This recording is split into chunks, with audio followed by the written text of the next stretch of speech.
Formula Drift heads due south to the Lone Star State and Texas Motor Speedway for the 7th round of the 8-round championship. Odi Bakshis is carrying the most momentum in the series after his big win in Seattle. But the top 3 in points, Forsberg, Osbo, and Gittin, are still the ones to watch for the championship. If any of those 3 take the crown, it'll be history. Each of those drivers are trying to stake their claim on the sport by doing something no one else has ever done. Let's go inside Round 7, Texas Motor Speedway, on UTI Formula Drift Insider.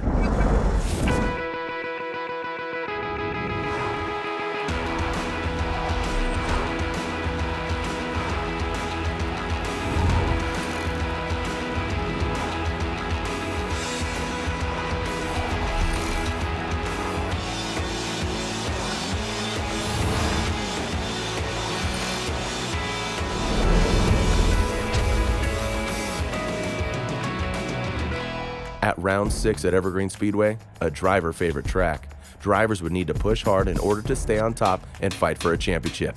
But there was one driver in particular that did that the best. Seattle was a really, really good event for me. We had some hiccups actually during practice, which made me hustle really hard, made the team hustle really hard, and we just were hoping to resolve some of the issues we were having going into top 32. So we were all just kind of hyped on adrenaline, trying to get everything together. But as things started, progressing with competition, the car was working flawlessly and it allowed me to just drive as hard as I want, and the team was doing amazing. All I had to do was drive the car. I had no excuses. So we beat Osbo, which was a great accomplishment for me and my team. He's a very competitive dude, and it's an accomplishment to meet him. From there on, we took it further and landed on the very top of the podium, and it felt amazing. It felt really good. Battling Odi, we had just come off for one more time with Field, and I thought I had the initiation dialed, but not so. He gapped me on initiation. I wasn't able to come back from that, and he had a great advantage from run 1. Now for my lead, I think we did a pretty good qualifying run, but it wasn't enough. Odi moves on and ended up winning the event. Last round of Formula Drift in Seattle, we were heading in the right direction. We qualified first, beat Farouk Kuge in the top 32, and then we faced Dean Carney. My first battle with Dean was insane. We matched each other's lines. It was a crazy head-to-head battle, and the judges made us go one more time.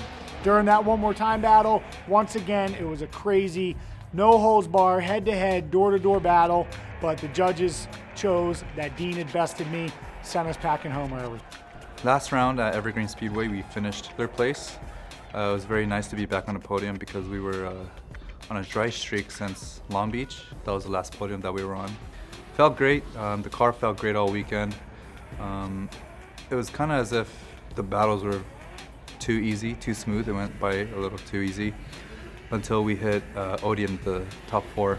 And Odi, I believe, was the fastest car out there all weekend. And my spotter had told me, just be careful, stay with them on the straight. But as soon as we hit the bank, he just pulled away from me and created a humongous gap.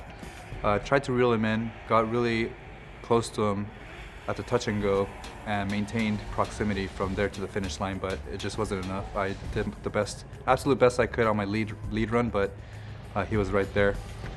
And so yeah, that sort of finished up our weekend in Seattle.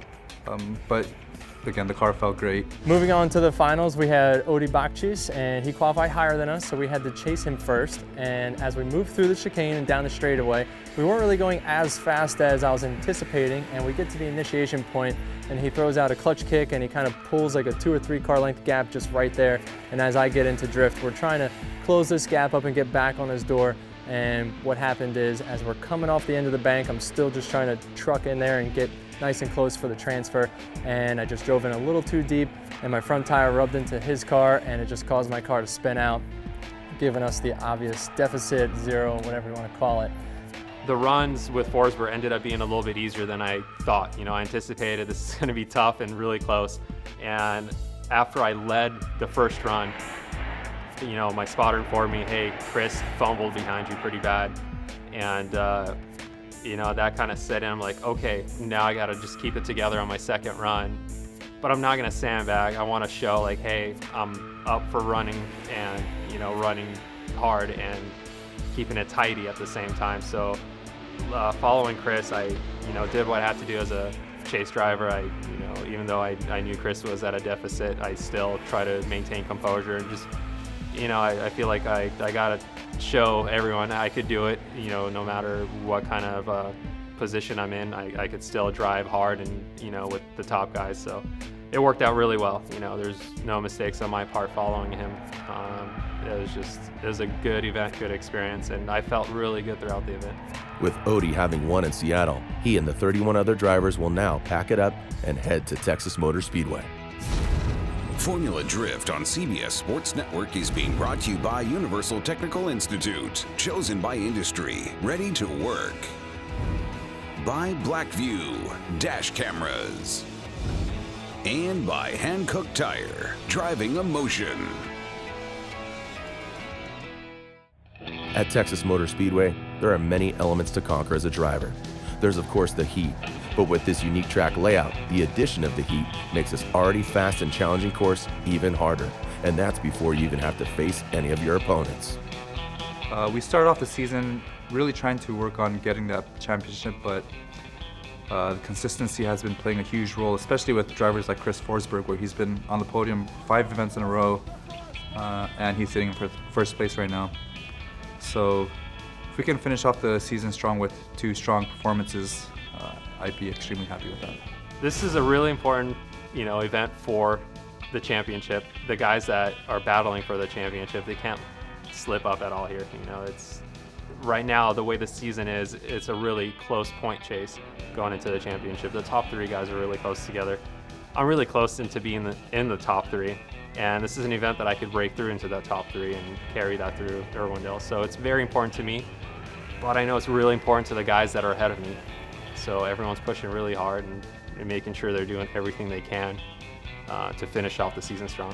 The championship hunt is on, and it's between 3 of us, myself, Osbo, and Forsberg. And there's only 15 points separating me from first, and it's pretty nuts, to be heading into Texas with our points being that close. It's anyone's game. It's anyone's opportunity to take this championship. And, it's just a testament to our sport and how tight everybody is when it comes to competition. We all show up. We have some great teams that support us, some amazing vehicles, and we run it hard.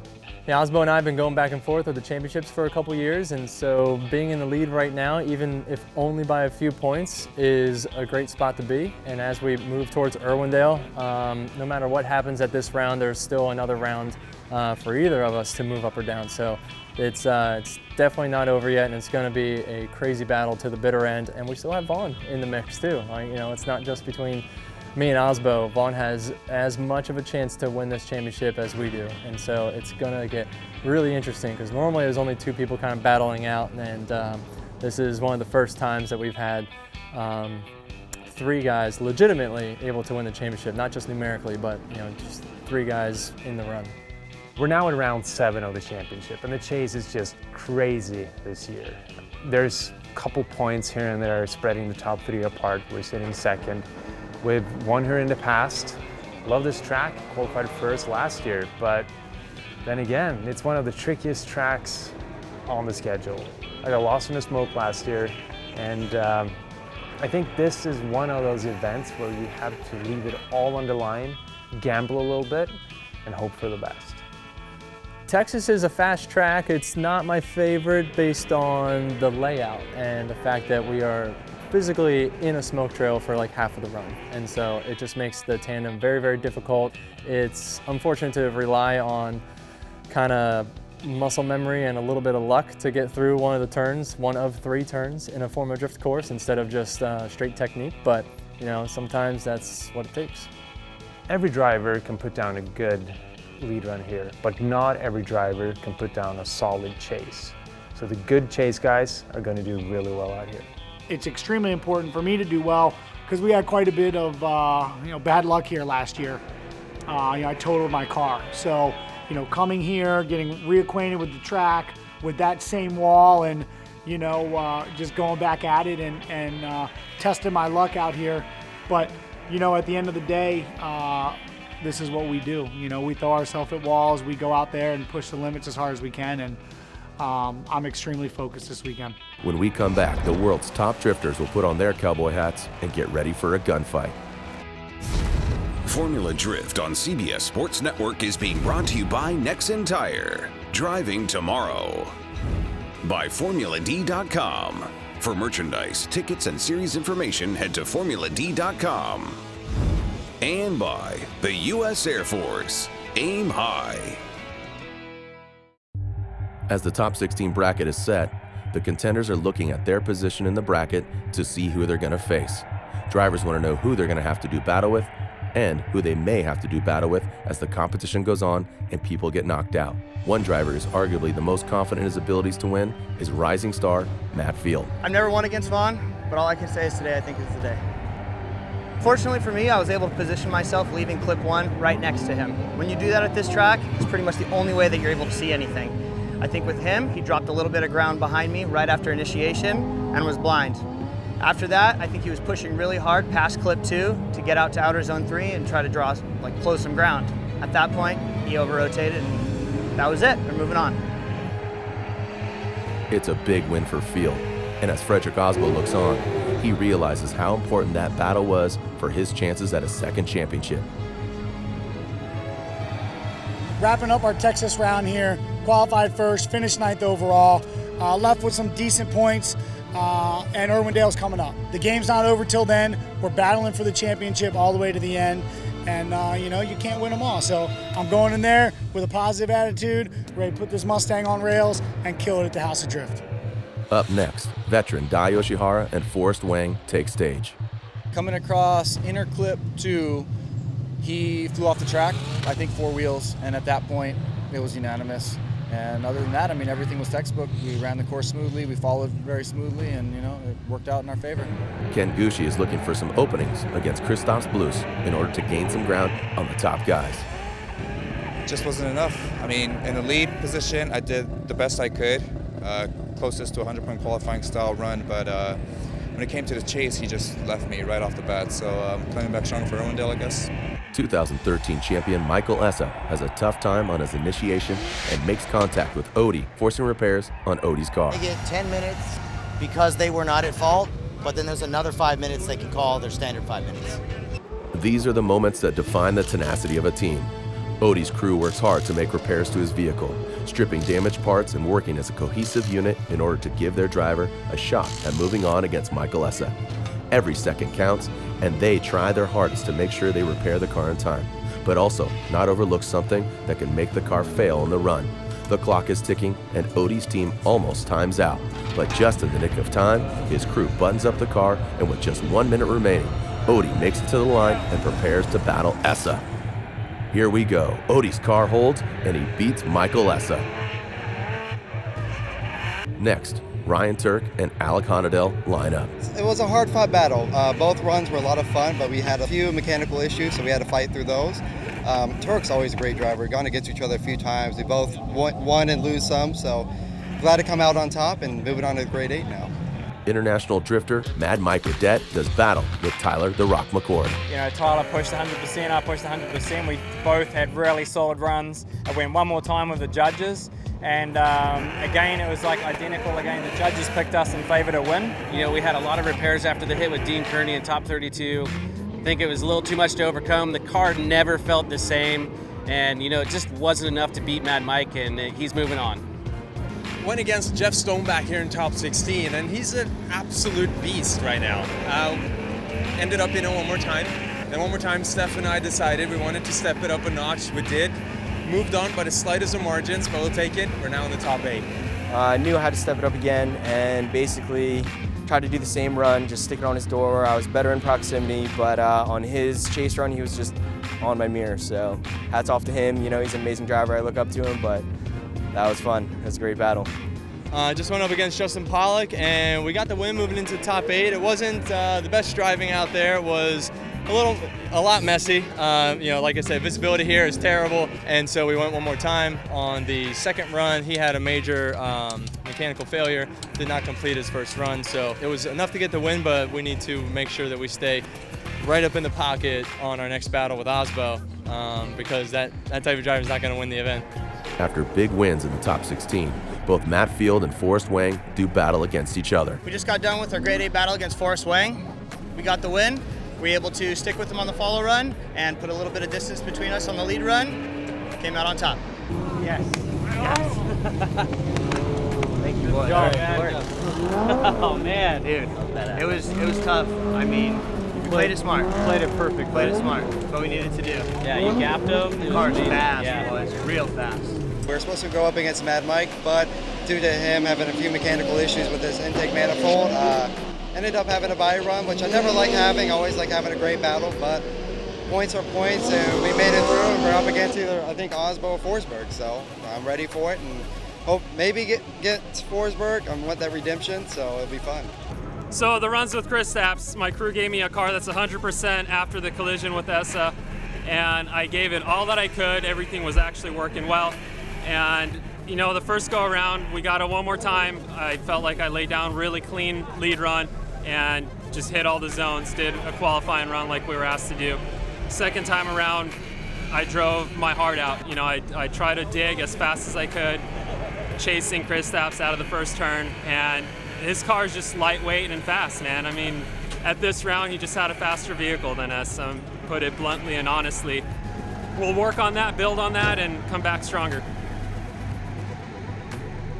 We didn't want to have to run Osbo in top 8, but after qualifying fell down, we saw the bracket, we saw that was a possibility, and yeah, we were just going for it out there. We had a solid one more time, a full split decision down the middle after the first battle.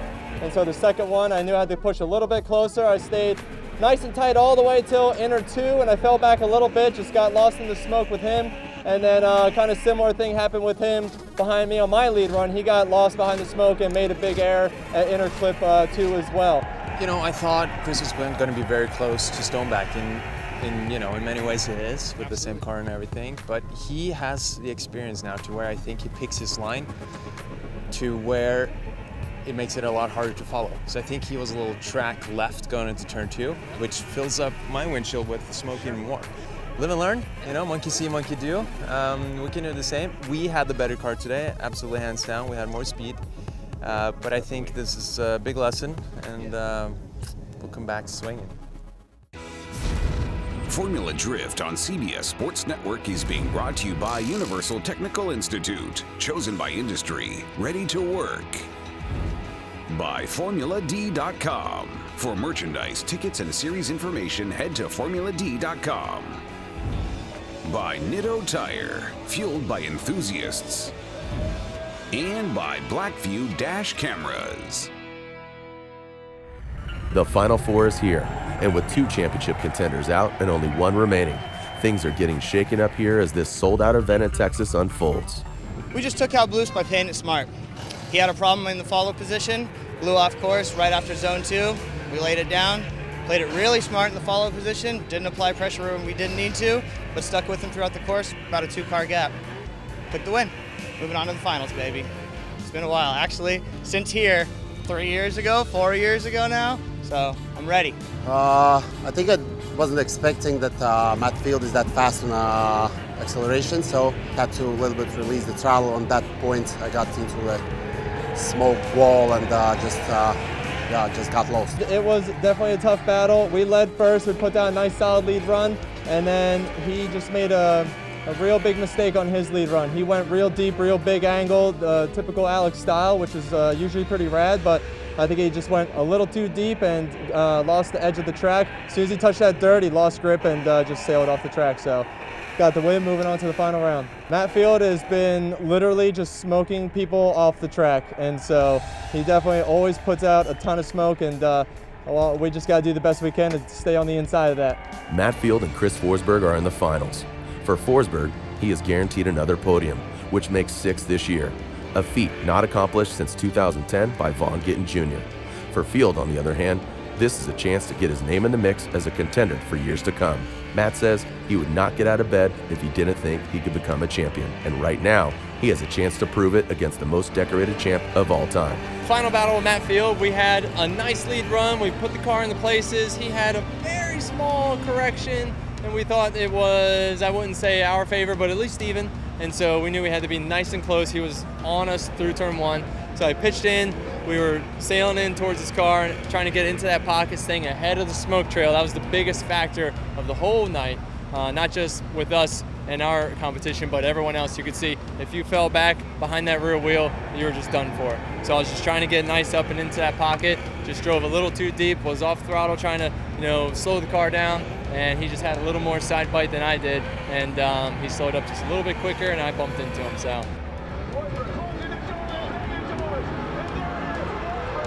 Took it.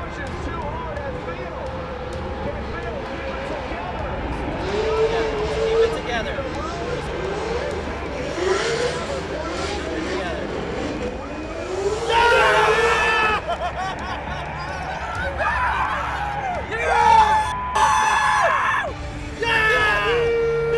As Field's team looks on, the sense is that their driver has just won here in Texas. To get the win tonight, we had to go through 3 previous champions. Tanner Faust in our top 32 battle, Vaughn Gittin Jr. in top 16, and Chris Forsberg in the finals. It feels great, man. I know that I can do it. I knew that the team could do it, and to prove this for them is more than anything. You know, I think Matt has had this win coming to him for a long time. He's certainly a very confident driver, but things just haven't clicked for him up until this point. They clicked tonight in a very interesting way. He didn't make a lot of mistakes. He was on point when he needed to. His car setup was correct, and he had a great spotter telling him what he needed to do and when, and that's what you need to do to get wins here in Formula Drift. All the man hours that go into making a Formula Drift car go around the track are just outrageous. My team has been there for a long time, and we've been working for a long time, really hard to get this win. We finally got it. It's just a confirmation of something that we knew that we could do a long time ago. The cards weren't exactly right then, but tonight, it was our night. Matt Field has put a wrinkle in the hopes of other contenders tonight. But as the final round at Irwindale approaches, Chris Forsberg has put himself in a strong position to capture his 3rd championship. In association with Formula Drift, this has been a presentation of CBS Sports Network, the 24-hour home of CBS Sports.